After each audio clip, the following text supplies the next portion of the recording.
Dalawang bagyo sabay-sabay na binabantayan. Super Typhoon Nando lumabas na ng Philippine Area of Responsibility o PAR, pero malakas pa rin ang epekto ng hangin ng habagat. Bagong sama ng panahon o Tropical Depression Umpong papalapit na sa Pilipinas at posibleng maglandfall sa Bicol Region ngayong weekend. Malalakas na ulan at matinding hangin ang banta ng storm surge. Maging handa. Magandang araw Pilipinas! Ngayon ay araw ng Miyerkules, September 24, 2025. Narito ng ating latest update ng panahon. Kung bago ka lang, please like, share, and subscribe para lagi kang updated sa panahon. Salamat sa iyong suporta. Mga kababayan, ang Super Typhoon Nando na may international name na Ragasa ay nasa labas na ng Philippine Area of Responsibility. Huling namata ng sentro ng mata nito sa layong 630 kilometers sa kanluran ng Itbayat, Batanes.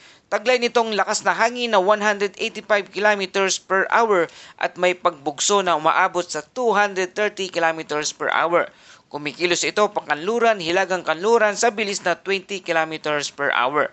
Ang lawak ng hangin dala nito ay aabot hanggang 650 kilometers mula sa gitna.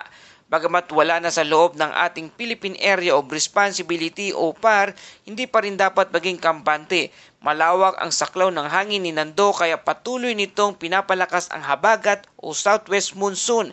Dahil dito, ramdam pa rin ang ulan at hangin sa malalaking bahagi ng Luzon at Visayas. Kung matatandaan natin noong Super Typhoon Lawin noong 2016, kahit na mabilis lumabas ng Philippine Area of Responsibility o PAR, iniwan nito ang malawak na pinsala sa hilagang Luzon dahil sa habagat. Kaya't ngayon, maging mapagmatsyag pa rin po tayo. Narito ang rainfall outlook base sa datos ng Pag-asa. Ngayong araw, September 24, 100 to 200 mm na buhos ng ulan sa lugar ng Zambales at Bataan. 50 hanggang 100 mm na dami ng ulan sa Ilocos Sur at La Union, Pangasinan, Benguet, Tarlac, Pampanga, Occidental Mindoro. Bukas ng gabi hanggang Huwebes, September 25, ulan na abot na 50 to 100 mm sa Occidental Mindoro. Huwebes ng gabi hanggang Biyernes, September 26, moderate to heavy rainfall sa Palawan, Antique, Iloilo, Guimaras, Negros Occidental, Negros Oriental at Siquijor. Mga kababayan, sa mga lugar na ito, mag-ingat sa posibleng pagbaha at pagguho ng lupa lalo na sa mabababa at bulubunduking bahagi ng lugar. At para sa kondisyon ng karagatan, ayon din sa Pag-asa, nakataas pa rin ang gale warning sa hilagang kanlurang bahagi ng hilagang Luzon. Sa dagat ng Batanes, Babuyan Island, Ilocos Norte at Ilocos Sur, may alon na aabot na 4.5 metrong taas. Sa Zambales at Bataan naman, nasa 3.5 hanggang 4 meters ang taas ng alon. Sa Batangas, Occidental Mindoro at Palawan, mayroong 3 metrong taas ng alon. Kung maliit ang bangkang di motor, huwag na munang pumalaot. Napakadelikado ng alon at malakas ang bugso ng hangin. At dumako naman tayo sa bagong bagyo o bagong sama ng panahon na tinatawag nating Tropical Depression Umpong o Bagyong Umpong.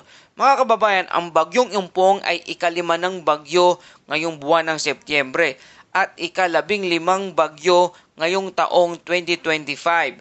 Habang si Nando ay palabas na, may isa namang panibagong bagyo na dapat nating bantayan. Si Tropical Depression Umpong o Bagyong Umpong ay huling namataan sa layong 980 kilometers silangan ng northeastern Mindanao. Taglay nito ang lakas na hangin na 55 kilometers per hour at may pagbugso na 70 kilometers per hour. Kumikilos ito pakanluran, timog kanluran sa bilis na 15 kilometers per hour. Ang lawak ng hanging dala nito ay nasa 280 kilometers mula sa gitna. Sa ngayon, wala pang tropical cyclone wind signal na nakataas, pero ayon sa Pag-asa, posibleng magtaas ng signal number 1 sa Eastern Visayas at Bicol Region simula ngayong araw. At ayon pa sa forecast, ang Bagyong Umpong ay posibleng maglandfall sa Bicol Region sa Biyernes, September 26, at tatawid ng Southern Luzon hanggang Sabado. Kung hindi magbabago ang galaw, posibleng lumabas ito ng PAR o Philippine Area of Responsibility sa Linggo ng umaga. At para sa ating heavy rainfall forecast mula sa Bagyong Umpong, September 25, Huwebes, malalakas na ulan sa Eastern Samar. September 26, Biyernes, ang ulan ay aabot mula 100 to 200 mm sa Catanduanes, Albay, Sorsogon, Northern Samar, Samar at Eastern Samar. Kasama rin na makakaranas ng malalakas na ulan ang Laguna, Batangas, Quezon, Mindoro Provinces, Marinduque, Romblon, Camarines Provinces at Visayas. Dito makikita ang epekto ng dalawang sama ng panahon na sabay na umuimpluwensya sa bansa.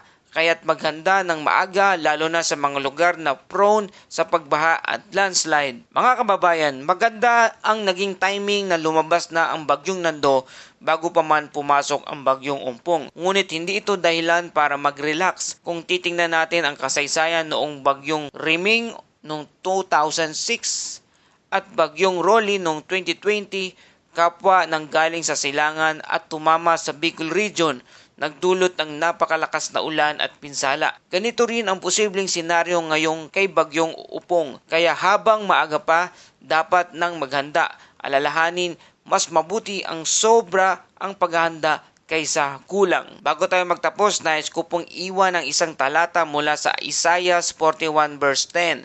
Huwag kang matakot sapagkat ako'y kasama mo. Huwag kang mangalupaypay sapagkat ako ang iyong Diyos.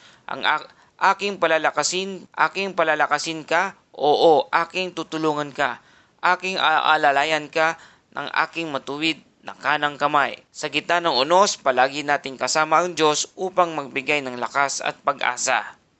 At yan ang ating latest update sa panahon. Salamat sa iyong patuloy na pagtutok dito sa Pilipinas Weather Ngayon.